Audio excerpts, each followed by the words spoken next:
This tennis season has been a pretty chaotic one for fans all over the world. Many legends finally decided to retire from the sport, and we tearfully bid farewell to them. Amidst all this chaos, the media has repeatedly asked some retired players about the chances of a potential comeback, and Barty decided to give her stance on the subject. Let's talk about Barty's telling reveal amid questions about her possible tennis comeback, starting with what Ash had to say. That the time is right now for me to step away and chase other dreams.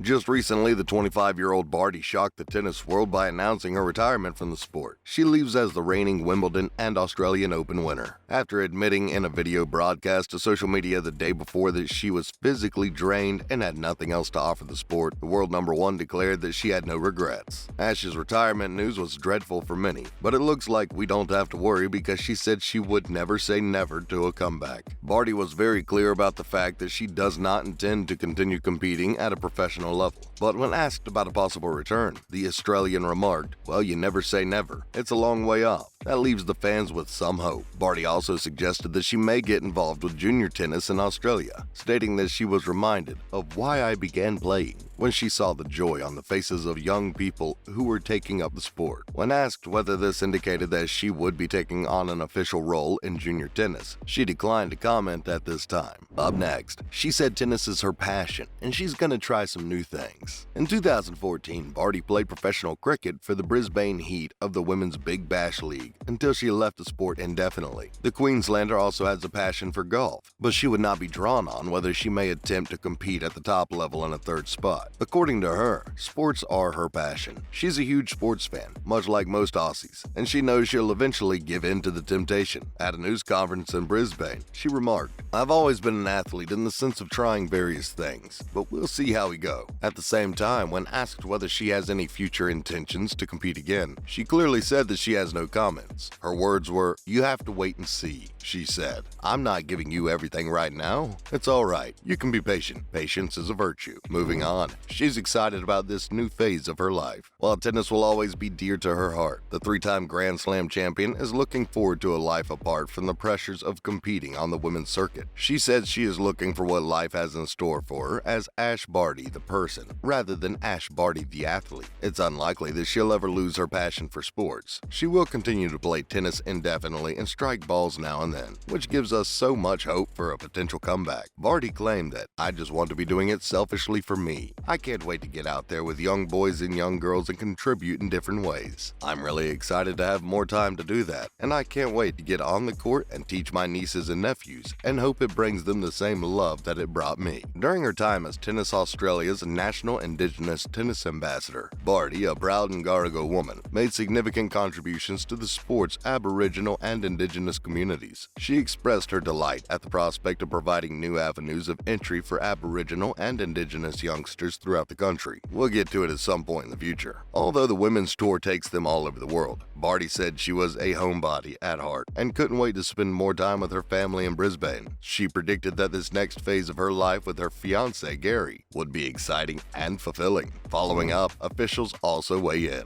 Earlier, Tennis Australia CEO Craig Tiley said the governing body would recognize Barty's career, but that specific arrangement would be announced after the dust settled. According to him, there will be a lot of ways to remember Ash, and it's up to us to pick out the best one. Her legacy will always be remembered as that of a courteous and modest winner, despite the fact that she was a tremendous champion on the court, having won 3 of the Grand Slams and being one of only 3 women in the world to have been ranked number 1 for 3 consecutive years. Not to mention, she came clean on Iga's journey. Barty has said that she thinks the current world number 2 player, Poland's Iga Swiatek, is better than her and deserves to replace her at the top of the rankings. She said that she has never given any thought to the question of who may succeed her as leader once she retires. Now, that is what a content retired player looks like, but she did add that there is no one better than Iga. Besides being a fantastic tennis player, she is also an outstanding human being. It's been fantastic to see her bring such a new, bold spirit to the court. In addition to being a great person, she was was also one of the first people to reach out to her. Looks like these two have a beautiful chemistry instead of a rivalry. Ash's final words for Iga were, "I hope that she can take it and still be her, do it her own way, and really chase what she's after in her career and her dreams." Let's look at athletes who have excelled at multiple sports. First up, Jim Thorpe.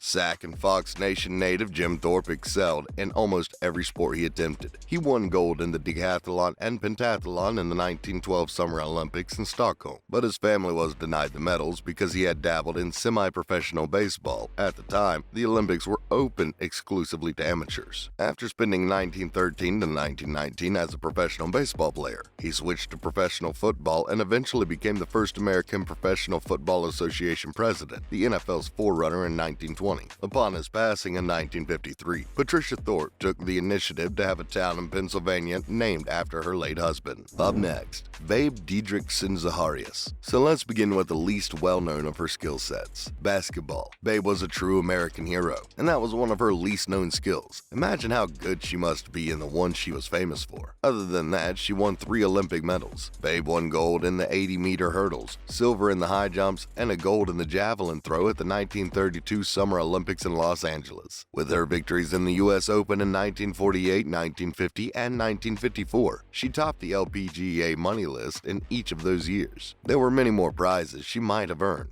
A world-class golfer, Babe was just 45 when she succumbed to colon cancer. Moving on, Marion Lois Jones. Marion Jones is an American professional basketball player and former track and field world champion. When she was in her early 20s, she was widely regarded as the best female track and field athlete in the world. Jones was very successful on the track and in the long jump pit, among other sporting venues. During the 2000 Summer Olympics in Sydney, Australia, she won 3 gold medals and 2 bronze medals. Unfortunately, when she acknowledged using steroids, she lost her championships. Following up, Danny Ainge. As one of the few constants for the Boston Celtics, Danny Ainge has been important in many ways. He was a member of the club from 1981 to 1989, during which time they won 2 titles, in 1984 and 1986, and then served as head of basketball operations from 2003 until 2021. Soon after, he relocated from Boston to Salt Lake City, where he now serves as president and CEO of the Utah Jazz. However, before Ainge became a legend with the Celtics, he was a star athlete in high school. While playing collegiate basketball in Brigham Young University, he was chosen by the NBA's Toronto Blue Jays in 1977 and spent the next 3 seasons with the team. Finally, Todd Helton. First baseman Todd Helton attended the University of Tennessee, where he excelled on the baseball and football teams before spending almost a decade with the Colorado Rockies of Major League Baseball. Although Helton was the Volunteers' backup quarterback, he didn't receive much playing time. However, the native of Knoxville also had some talent on the baseball field, as shown by the fact that Helton hit .370 for the Vols and was named the National Collegiate Baseball Player of the Year in his junior year. That's a wrap for this video. So what did you think of Barty's reply regarding the chances of a comeback? Let us know in the comments below. Make sure to give this video a thumbs up and subscribe to our channel for more videos like this.